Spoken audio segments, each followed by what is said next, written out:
আজকে আমি লাঞ্চের থালিতে ভাত, নুন, তার সাথে দিলাম পেঁয়াজ, আর তার সাথে দিলাম কাঁচা লঙ্কা, আর তার সাথে দিলাম কপি ভাজা,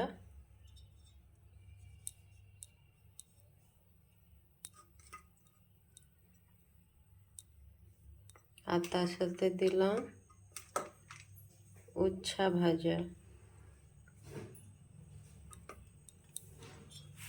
আর তার সাথে দিলাম ডিম ভাজা, আর তার সাথে দিলাম আলু দিয়ে গেঁড়ি দিয়ে আলু বাটি ঝোল,